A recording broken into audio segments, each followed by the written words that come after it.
Good morning, Top Fan Rivalry supporters. It's your boy Bill from Top Fan Rivalry and Jackson, which means it's Friday, which means it's time to do weekly review, which means it's the last one for the season. And then once we're going to get into some history, we're going to have a little bit of fun for you on the off season. Don't think we're going away. Don't you dare think we're going away. Jackson, are you ready to rumble? Are you ready to give the last weekly review to close out the 2024 campaign? I am. And by the way, Jackson, I just want to get it on record. For months, I have been correcting people and saying, don't refer to them as the Dodgers, refer to them as their full name, the 2024 World Champion Los Angeles Dodgers. I may have spoken into existence. Jackson, what do you got to say about that? As a Braves fan, I'm incredibly disappointed. As your friend, I'm happy for you. Cut. Your line is, I'm going to, no, I'm kidding. Jackson, what you got for number one, my friend? What you got for Uh, number one? Number one, I'm going to just hammer home the point we talked about all postseason.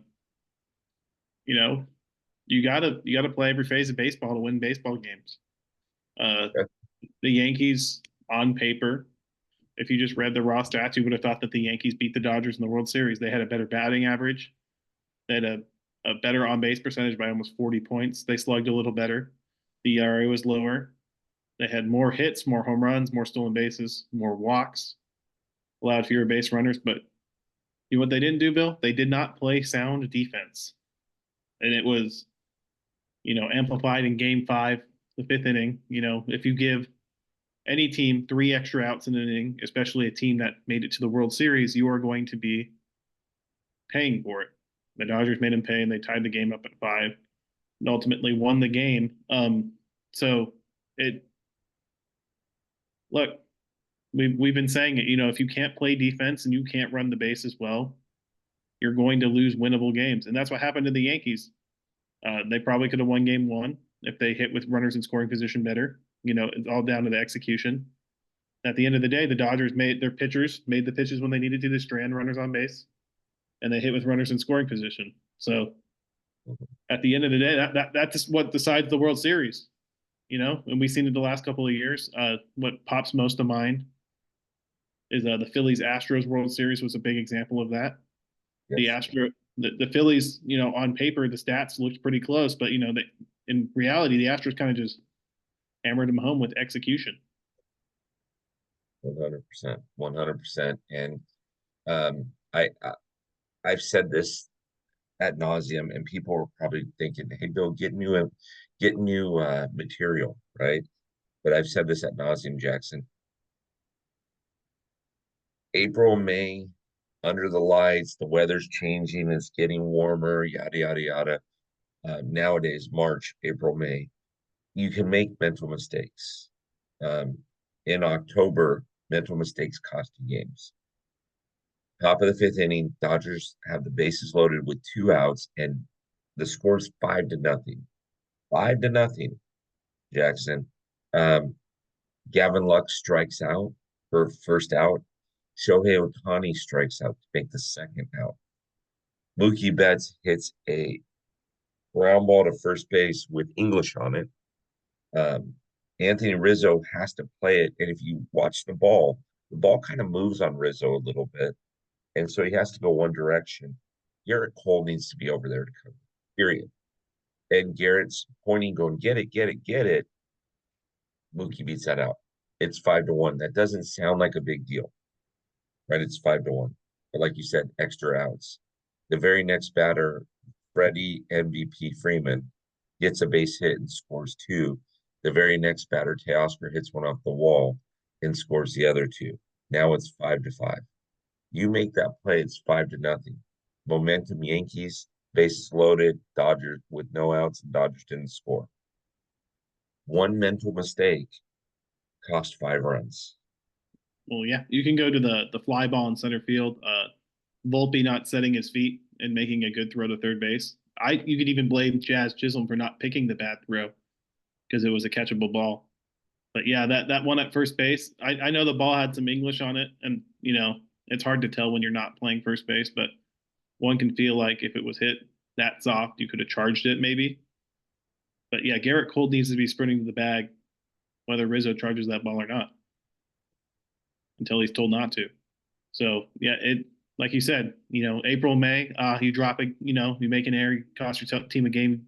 We'll get them tomorrow. When you're facing elimination in the World Series, there is no tomorrow.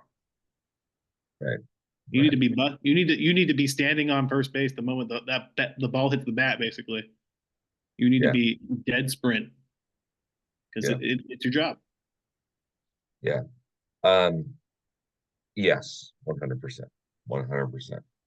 Uh, since we haven't talked since the World Series has started, my number one is just going to be kind of the way the how do I say this? The way that the Dodgers kept the gas on. And I was talking to a Yankee friend of mine that I've known for 15 years. Grew up in the Bronx, great guy. Very, very baseball centric, very baseball purist, but very much a Yankees fan. But can see, he understands what's going on. So he and I are talking, and he says, we were talking, and he says, Bill, we got a lot of work to do. And I said, yeah, you guys are playing, even after the Yankees won game one, you guys are playing elimination games the rest of the season. So you can't make any mistakes. That's that's the value of kind of hitting the gas. And so what the Dodgers did basically is, to quote Michael Keaton from the movie The Founder, the Dodgers basically saw their competitor, the Yankees, drowning and went right over, and instead of giving them a hand, they stuck a hose right in their mouth as they were drowning. And so they kept their feet on the gas and just kept going. So Yeah, I mean, I'll segue that in my number two. I'll talk about the series Freddie Freeman had, where he set a World Series record with 6 consecutive games with a World Series games with a home run, one World Series MVP, tied for the all-time record for most RBIs in a World Series with who? Bill, you've been paying attention. Carlos Correa, No, it is a Yankee from 1960, Mickey Mantle, Bobby Richardson. oh Bobby Richardson, Big Yes. B. Okay. Fun fact, folks: that series went 7 games and the Yankees lost it. Um, the only time the World Series MVP has been from a losing team is when Bobby Richardson drove in 12 runs. But Freddie Freeman drove in 12 runs in 5 games, a triple, 4 home runs, the walk-off grand slam in game one, which really kind of just felt, looking back on it, it kind of felt like the dagger. It felt like the Yankees put their heads down for a couple of games and really kicked themselves after losing game one. And like we talked about, when you're playing elimination baseball, you have to turn around and as the team up, the Dodgers did a great job in game two of just making sure the Yankees were never in that game, really. Um, but you have to try to come back from that. You have to have a short memory. But to me, the Yankees looked beat after game one, after the walk-off grand slam. Um, and I guess the real point of my number two is the Yankees looked mentally weak. They looked mentally checked out for most of the series. Yeah. Really Well, really noticeable before game three. They had no energy, no excitement to be back at home. They were down 2 games to none. They looked like they'd been beaten. yeah. The Yankees remind me a lot of what Philadelphia looked like. It wasn't so much that they looked defeated, they looked nervous and they looked like they were playing very tight. And the New York media is all over you for that. After after what happened in game one happened, right? I mean, because the Yankees, Dodgers led that 1-0, and then Giancarlo Stanton hits that home run and watches it. By the way, I have my own personal thoughts about him standing at home plate and just watching that ball go out. Hmm. But I don't know. He hit that ball a country mile, so he yeah, had time. He had to wait for it to land before he started his jog. uh-huh. He knew it was going out. Um, nice save there, Jackson, but not so much, sir. Um, so and then the Dodgers tie it up, and the Yankees score, and so it. But what Freddie Freeman did was amazing. Uh, But they were playing tight. They reminded me, like I said, they reminded me of Philly. Philly was so worried about losing, and sometimes in life, when you get too worried about something, you actually make it happen because you're so worried about it. And that's what happened. Yankees, this series, and you're right, they come back to New York. You would think they would be all up in it. They weren't. The pregame, even the fans seemed kind of deflated ahead of Game 3, which is it's a really silly notion. You're down 2 games to none, but you could win, 4 out of the next 5 games. It's not impossible. You're not dead, but it really kind of just hammered it home, and they were lifeless until the ninth inning of Game 3, and then they gave the token effort in Game 4, and then they came out hot in Game 5, and then after that big inning, it looked like it was slipping away again, and even though they tacked on another run, it just seemed like they were beat as soon as the Dodgers took the lead again, so they gave up. Yep, yep, 100%, 100%. So my number two is going to shock you, Jackson. Okay, first of all, I get the most unsensitive award for this, and I need to be better. Be better. But I was tunnel vision when I read it. So I get a message. I interviewed a gal in 2022 named Pamela. I'm not gonna tell you her last name, but Pamela. We're gonna actually post her. She reaches out to me and she says, Bill, um, we're having another baby. And I started laughing. And I'll tell you why. Number two, Pamela's sister was born in 1981. Pamela was born in 1988. Pamela's first son was born in 2020. What did those years have in common? Dodgers won the World Series in all those years. And she's due to give birth any day now.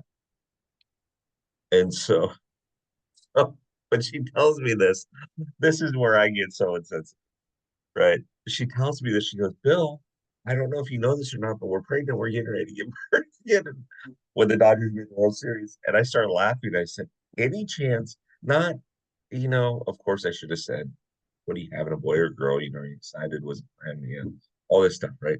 No, that's not what I said, Jax. You know what I said to her? I said, any chance you can give birth for the next 8 to 10 years straight?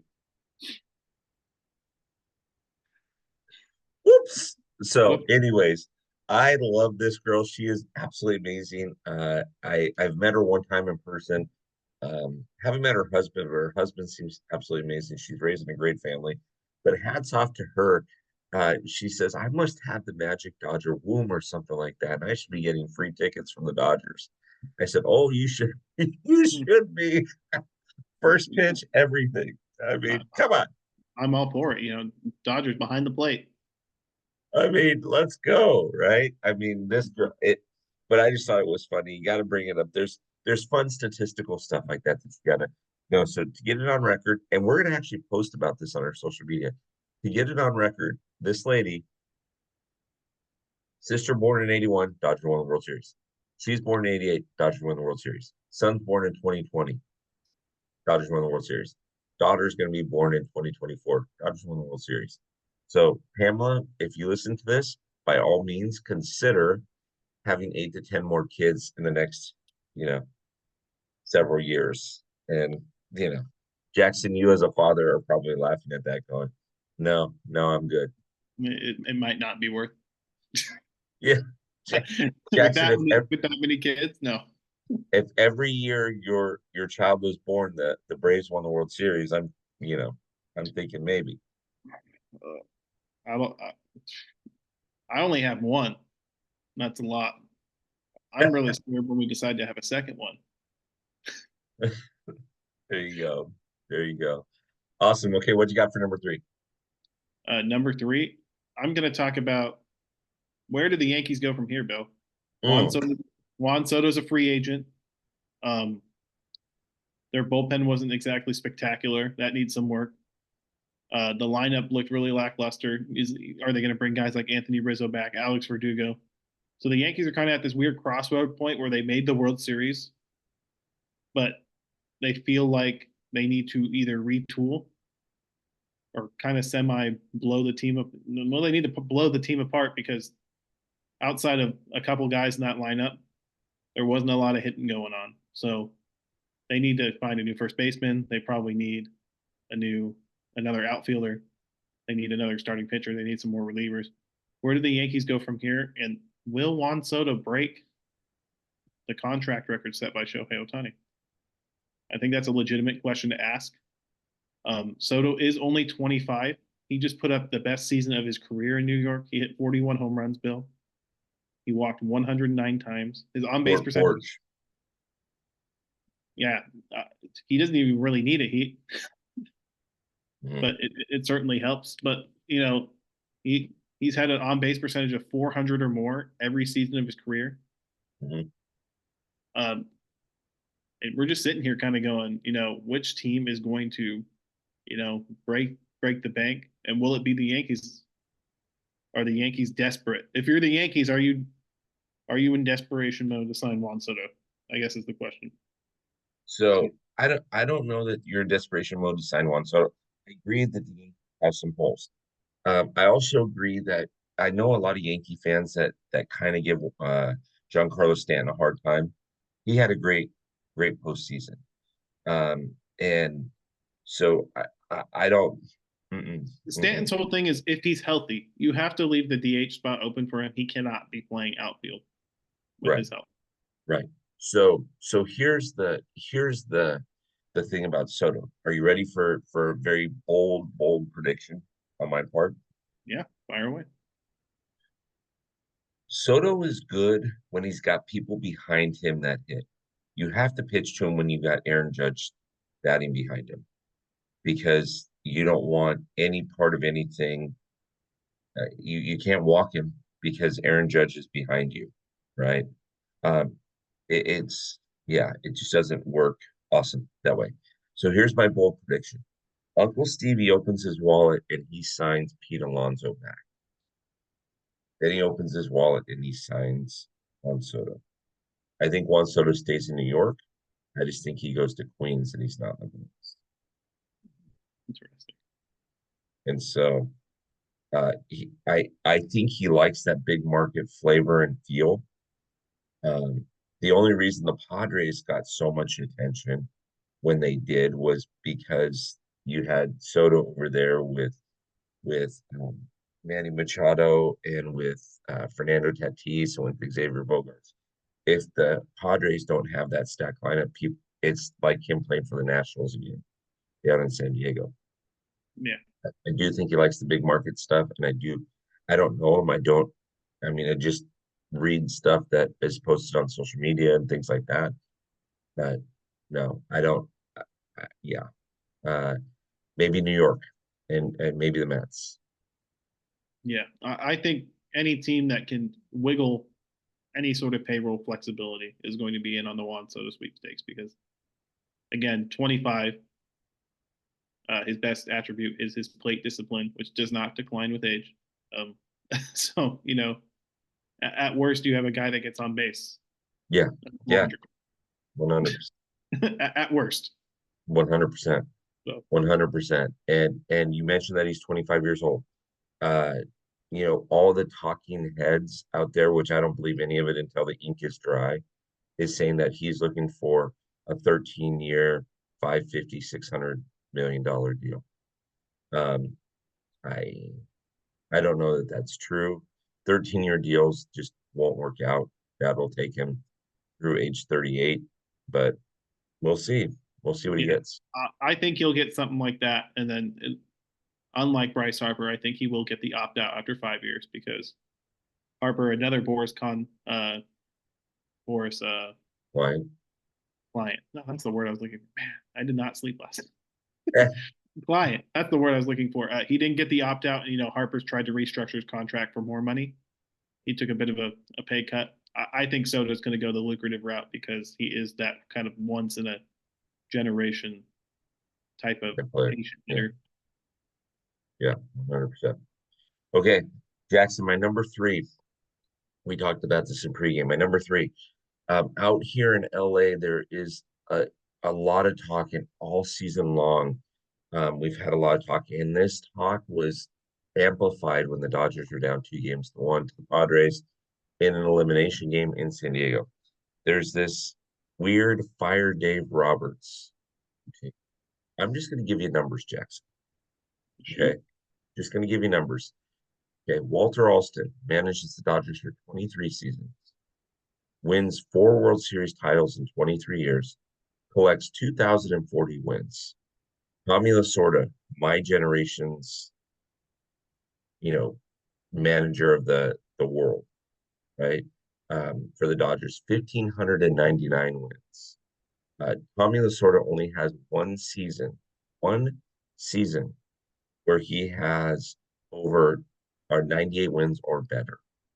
Dave Roberts, 9 seasons with the Dodgers, 851 wins. He has, out of the 9 years, he has 6 years where he's gotten over 98 or better wins. And he's got 4 seasons where he has over 100 wins. I mean, sort of never had 100 wins in his career, which will shock you. You do them. Tommy Lasorda went to 4 World Series and won two. Dave's been to 4 World Series and won two. Arguably, he might have won another one, fastball, slider, right, in 2027 or in 2017. But I have to say, this guy is putting together a Hall of Fame resume. If he manages 20 seasons like Tommy did and stays on the same trajectory, he'll have over 1,700 wins. He'll have more wins than Tommy Lasorda. He'll probably win one more World Series, maybe two, right? Winning World Series is really tough. You and I talked about how the Yankees did it in the 90s. It's not easy to repeat. I don't care how good the Dodgers are on paper, you still have to play the games. I don't care who's coming back as pitchers, you still have to play the games. And I mean, October's October. So, Jackson, what do you think about the whole Fire Dave Roberts movement? Uh, I think in the age of social media, everything's a knee jerk reaction. Yes. I'll tell you as a Braves fan, I yeah, I heard it all season too. Fire Brian Snicker. The team's losing, and at the end of the day, I think most of the time it's less of a managerial thing. Obviously, Yeah. there are manager issues, as you saw a couple of years ago when the Phillies fired Joe Girardi, and all of a sudden they became a good team. you know, it can happen, but a Preach. lot of it has to do with team construction and players executing. Like these are professional athletes. They know their job. If you build your team semi competently, they're going to go out and win ball games. You see Preach. small market teams like Tampa Bay do it all the time. Tampa Bay's approach is unorthodox. It looks really weird. All the stat sheets are gaudy and weird, but they win ball games. Yes. And I think it's a big disrespect to Dave Roberts by Dodgers fans. What he's done is really hard. you know, Yeah. at the end of the day, it comes down to execution. They lost last year in the first round of the playoffs because the hitting didn't show up. And how are you going to blame the manager for that? I mean, Mhm. Kershaw got shellacked in the first inning, but what do you want to do? Pull your starting pitcher 3 batters into the game? Yeah. Yeah. You can't. You got to remember that pitchers are in fact human beings and not robots. So you can't just slide them in and out as as you want. It is a really big feel thing. And I think that's what Dave Roberts is really good. He's really good at knowing the feel of his guys. Mhm. And I think the bad rap he gets comes mostly from uh, playoff failures and even the Dodgers' history of failure in the early 2010s, which wasn't him. Right. Right. 100%. And honestly, yeah, I just,